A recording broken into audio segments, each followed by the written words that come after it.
is getting some type of relevance. And when I say relevance, I don't mean like it hasn't been important since its iteration. It's been important because Kenny Omega made it important. Chris Jericho made it important. CM Punk made it important. John Moxley made it important. There's so many people that have held this title, and you can look at their title reigns. To be honest with you, and this is probably a hot take, this is probably not a hot take, but I think MJF is probably the most kind of as far as holding the title holders go. Everybody else who's held the title has been, you had to lock in to see what they were going to do. Jericho being the first champion, Hangman Page finally getting it, Kenny Omega getting it, John Moxley having his 3 reigns. So I'm glad to see that the AEW championship is actually being looked at as, yeah, I got this title, but I want that. Like, this is cool. Because, and Joe, I'm sorry, I talked to you directly too. Joe, what was the reason? What was the reason, Joseph? Samoa and Joseph, what was the reason? Keith Lee, not the food critic, but shouts out to him as well. But Keith Lee could have been your Ring of Honor TV champion right now. That could have set up him and Shane Taylor, which would have been a fire match. There's a lot of history behind there. It would have been great. But to have you vacate the title after you successfully retain it, just to say that you want the AEW championship, what was the reason, Joe? Samoa and Joseph, what was the reason? I've never had to complain about you a day in my life up until now. What was the reason, Samoa and Joseph? I need to know. If it wasn't you, it 10 times out of 10 it was creative. So creative, what was the reason? I don't know. But you got Swerve, you got Joe, you got Eddie, you got so many people that are gunning for this AEW championship. And these are people that we've wanted to see go after this title. Those are the main people. When you look at them on TV or you look at them on screen, we know what Eddie Kingston can do. We know what Samoa Joe can do. We know what kind of caliber, talent these guys are. And we know that they're AEW championship material. We know that for a fact. We know not everybody can be AEW champion. We know that already. We know everybody can't be TNT champion. So it's nice to have people with the chase, especially now with Joe kind of inserting himself into that Adam Cole role with MJF. And, Adam Cole, in my opinion, this is not being biased, but in my opinion, deserves another shot. What's good? What's good, fam? What's good, twin? I see you. Twin in the comments. Twin in the comments. I see you, my boy. But what's going on? How about them Cowboys?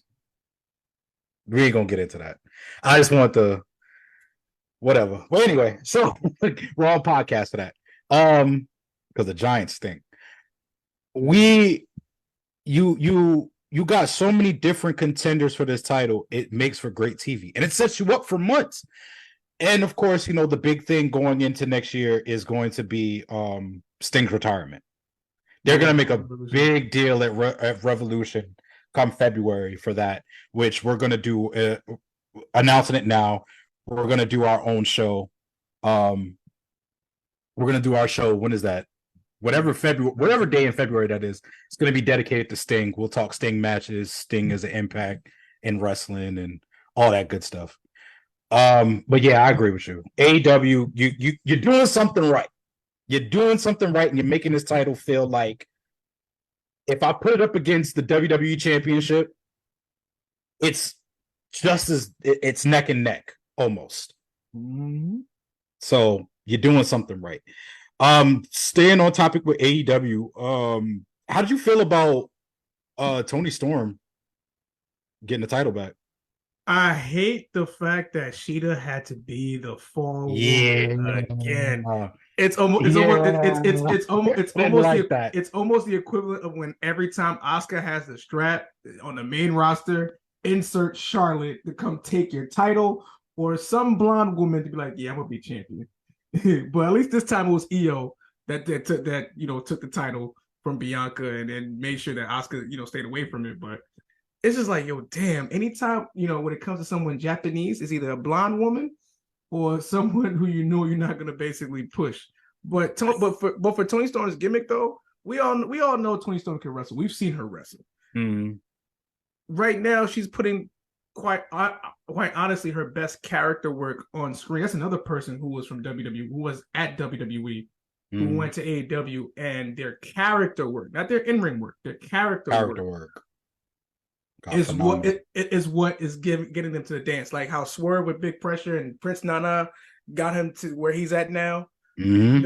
Timeless Toni Storm is something that I look forward to every week watching, because like if you invest in people like that, it gives at least casual fans who watch AEW an opportunity to kind of say, all right, let me sink my teeth into that, because I'm just seeing wrestling and not knowing who the fuck is in the ring.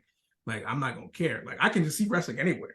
But it's a matter of I got to care about who's in the ring and, like, what's to them.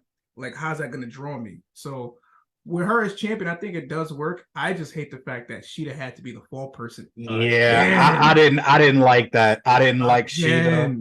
And I think, just a quick little stat, I think Toni Storm is now the only 3-time AEW Women's Champion. 3 times. Which is great. I mean, that proves to her work ethic, that proves to creative how much they trust her and be in the forefront of that division. But I agree with you. I didn't think Sheeta should have lost. That's just me. I didn't even like the way. I knew it was gonna be shenanigans too. I knew it was gonna be shenanigans. There was gonna be shenanigans involved. But yeah, I didn't like that. One more thing. We were wrong about the big signing. I'm glad I was wrong. Yeah. No. I was technically right because I did say Will Ospreay. You did. So I'm not. I was wrong. I thought it was going to be Ronda. I thought it was going to be Hot Ronda, but it wasn't Hot Ronda at all. Because honestly, so they teased Ronda on ROH. So I'm thinking, okay, knowing Tony, he's not going to keep Ronda on ROH. It's not. But here we are. And what's going to happen with Sheeta and Tony is going to happen with Ronda and Athena. So everybody just get ready. Black community, get ready to be pissed off, because I'm going to be pissed when it happens, because it's definitely going to happen. Ronda's going to be your Ring of Honor Women's Champion. And Hot Ronda. Big Ronda. That was it. Big Ronda from that 70 show. Yeah. Shut up, y'all. Queen, Tavia. Hi, Tavia. How you doing, sweetheart? Nah, she had me laughing on the show yesterday. So like, yo, that show was funny. Tavia a thug. I don't mess with her like that. Nah, when she bullies Matt, I'd be afraid for Matt. Like she be trying to bully. She be trying to bully me sometimes. I just ignore her. Good afternoon. No, you just allow it. Allow it. Yes, sweetheart. Bro. I ain't getting into that. But she too thug for me sometimes, yo. Damn, be sweet. Happy Randy Orton Day. Yeah, damn right. Damn Skippy boy. Hey, that's my name today. My name is #OutOfNowhere. No, so I took Eric's last name today because Jalen Brunson. Yeah, of course. Yes, sir. Because fuck the Heat. But you gotta look at it. So the big signing with